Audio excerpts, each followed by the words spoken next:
आइए देखते हैं हम अपना कोडिंग और डिकोडिंग। जैसे कि हमने पिछले पार्ट में हमने नॉर्मल क्वेश्चन करवाए थे, आज हम सांकेतिक वाला बिल्कुल जो कोडिंग और डिकोडिंग वाले क्वेश्चन है आज वो करवाएंगे। देखिए क्या लिखा हुआ है, सही उत्तर चुनिए।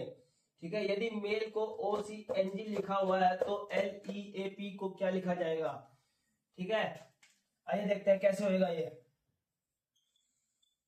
हम कोडिंग और डिकोडिंग वाले क्वेश्चन चल रहे हैं। देखिए कोडिंग और डिकोडिंग वाले क्वेश्चन की पहचान करने के लिए क्या लिखा हुआ है, जिसमें ऐसा लिखा हुआ है यदि मेल को OCNG लिखा है तो लीप को क्या लिखेंगे। ठीक है, और जो नॉर्मल क्वेश्चन थे, ठीक है, उसमें ये सब नहीं लिखा था एनालॉजिस वाले में।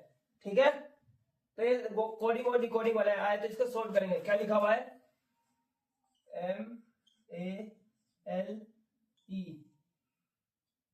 ठीक है, इसको क्या लिख रखा है, OCNG। ठीक है, अब इसको हम करके बताएंगे ये कैसे लिख रखा है। ठीक है, कुछ नहीं करना है। देखिए इसका जो विपरीत होगा, क्योंकि ये विपरीत भी नहीं है। ठीक है, हमें टेबल याद है जो हमने पिछले पार्ट में बताई थी। अगर हम M का विपरीत करेंगे तो ये O भी नहीं आएगा। ठीक है, हमें क्या करना है, देखिए M के बाद क्या आता है, N। ठीक है, और A के बाद क्या आता है, B। ठीक है, O। L के बाद आता है M। ठीक है, E के बाद क्या आता है, F। ठीक है, तो हमें एक छोड़ के एक लिख रखा, देखिए MNO। ठीक है, ABCLMN। ठीक है, EFG। ठीक है, तो ऐसी लीप LEAP। ठीक है, अब लीप को करेंगे। देखिए क्या आएगा, L के बाद आएगा M। ठीक है, E के बाद आएगा F। ठीक है, E के बाद आएगा F। ठीक है, A के बाद आएगा B। P के बाद आएगा Q।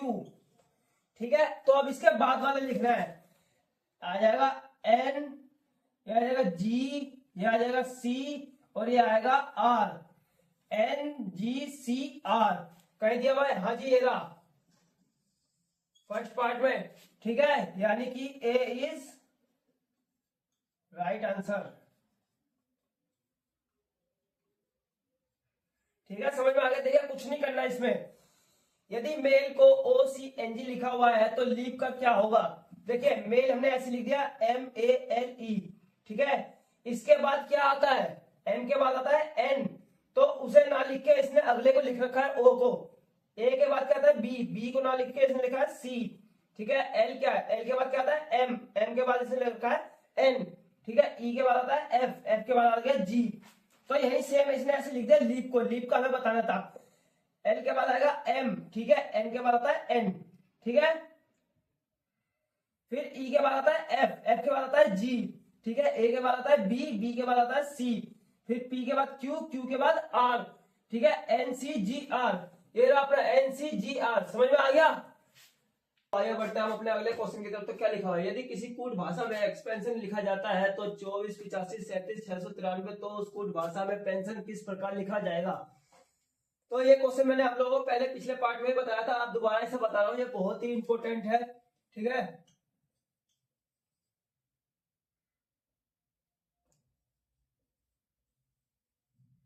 ये बहुत ही ज्यादा इंपॉर्टेंट है, पेपर में ये आया हुआ क्वेश्चन है, रिपीटेड क्वेश्चन है। ठीक है, एक बार मैं आप लोगों को दोबारा समझाऊंगा, इसे एक बार ध्यान से समझिएगा। तो आइए देखते हैं इसको कैसे करते हैं। तो देखिए एक्सपेंशन को इसने ये लिख रखा है, तो हमें पेंशन बताना है कि वो किस प्रकार लिखा जाएगा। ठीक है, बहुत ही आसान है, इसे ध्यान से समझेंगे। तो देखिए क्या लिखा हुआ है, EXPANSION। ठीक है, इसकी जगह क्या दे रखा है इसने, 24, 85, 37, 693। ये इसका हो गया, ये इसका हो गया, ये इसका हो गया। ठीक है, ये इसका हो गया, ये इसका हो गया, ये इसका हो गया, ये इसका, ये इसका, ये इसका। तो हमें बताना है इसमें पेंशन कैसे लिखा जाएगा। देखिए आइए क्या लिखा हुआ है, PENSION। जो ये एक्सपेंशन है ये पेंशन से जुड़ा हुआ शब्द है, तो ये देखते हैं जुड़ा हुआ है या नहीं जुड़ा हुआ। पी ये रहा, ई ये रहा, एन ये रहा, SION। तो ठीक है, जो एक्सपेंशन है वो पेंशन से जुड़ा हुआ है, तो ये बहुत ही इजी हो गया। तो आइए इसको देखते हैं कैसे होएगा। पी की जगह पे क्या दे रखा है इन्होंने, पी की जगह पे दे रखा है 8, तो यहां आ जाएगा 8।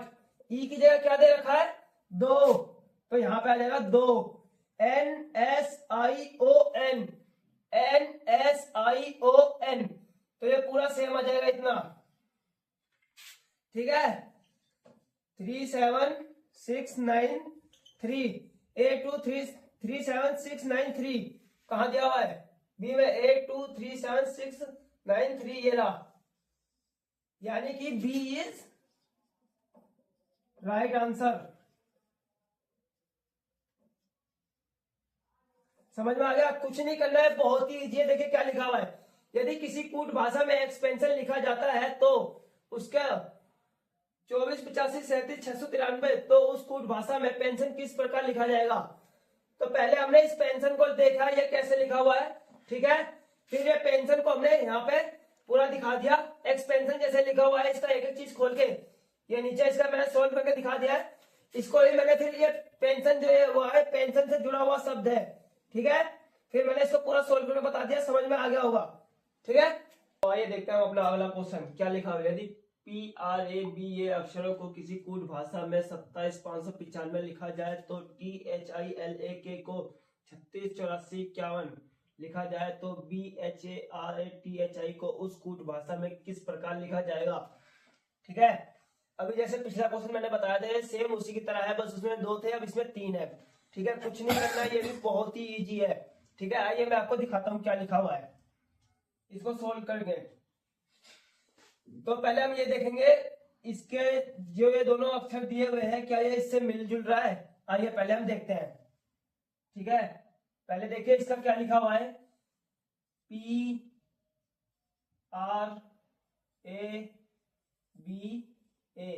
इसका क्या लिखा हुआ है 27, ये इसका हो गया 27595। अब इसका देखेंगे, ठीक है, THILAK, इसका क्या लिखा है 368451, 368451। अब हम ये देखेंगे कि ये इन दोनों से मिला हुआ है या नहीं है। BHA,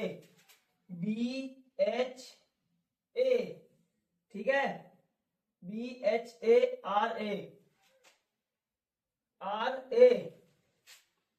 ठीक है, THI, ठीक है, मिला हुआ है। तो आइए हम देखते हैं, इसे सॉल्व करेंगे।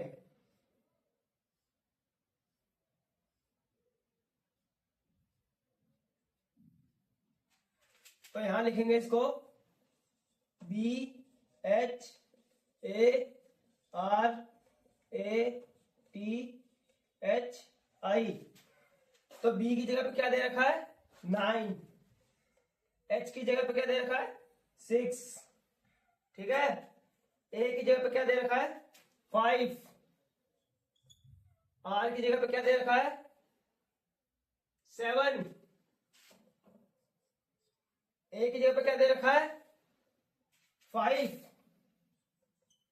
टी की जगह पे क्या दे रखा है 3, एच की जगह पे क्या दे रखा है 6, आई की जगह पे क्या दे रखा है आई ये रहा 8, 9 6 5 7 5 3 6 8। कहा दिया हुआ है ये फर्स्ट ऑप्शन में दिया हुआ है, ये रहा।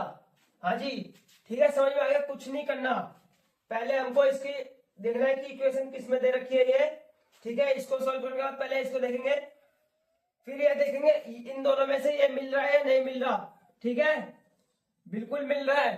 ठीक है, फिर हम इसकी जगह पे ये लिख देंगे जो जिसकी जगह पे दिया हुआ है।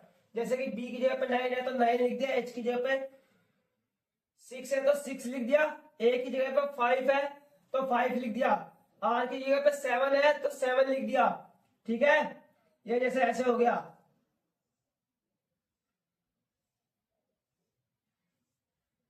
ठीक है, बी की जगह 9, एच की जगह 6, ए की जगह 5, आर की जगह 7, ए की जगह 5, टी की जगह 3, एच की जगह 6 और आई की जगह 8।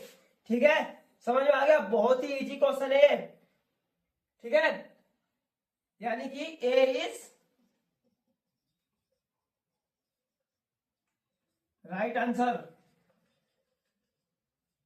ठीक है, आइए देखते हैं हम अपना अगला क्वेश्चन। तो क्या लिखा हुआ है? यदि NASCENT को 27, 34, 526 लिखा जाता है तो उसी कूट भाषा में SENTENCE को क्या लिखा जाता है? ठीक है, ऑप्शन में ये दिया हुआ है। तो आइए देखते हैं पहले ये वाला इससे मिल रहा है या नहीं। ठीक है, आइए देखते हैं क्या लिखा हुआ है। NASCENT,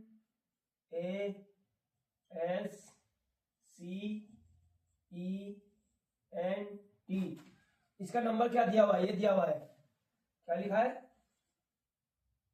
27, 34, 526। ये इसका हो गया, ये इसका, ये इसका, ये इसका, ये इसका और ये इसका। तो हमें बताना है SENTENCE।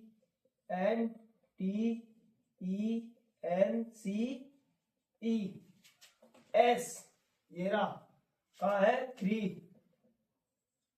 ठीक है, ई कहाँ है? ये रहा 5। एन कहाँ है? ये रहा 2। टी कहाँ है हमारा? 6। ई कहाँ है हमारा? ये रहा 5। एन ये रहा 2। सी कहाँ है? ये रहा 4 पे। ई कहाँ है? ई ये रहा 5। ठीक है, समझ में आया? देखिए कैसे करेंगे। क्या लिखा हुआ है? NASCENT, यदि ये लिखा हुआ है तो SENTENC क्या होगा? ठीक है, पहले हमें ये देखना है ये वाला इसमें मिल रहा है या नहीं मिल रहा है। ठीक है, पूरा मिल रहा है इसमें। ठीक है, हमने अभी आपको दिखाया, जैसे देखिए एस कहाँ है? ये रहा। ई कहाँ है? ये रहा। एन कहाँ है? ये रहा। टी ये रहा। ई ये रहा। एन बी ये रहा। सी ई। ठीक है, तो जो इसके नीचे नंबर दिए गए हैं इसी के हिसाब से हमने इन्हें बनाया है। ठीक है, अब ये ऑप्शन देखते हैं। 35, 26, 52, 45। 35, 26, 52, 35 नहीं है। 35, 25 नहीं है। 35, 26, 52, 45 यानी कि सी इज राइट आंसर। ये रहा, C is right answer. Important question है, पेपर में पूछा जाता है। ठीक है, इसे थोड़ा ध्यान से समझेंगे।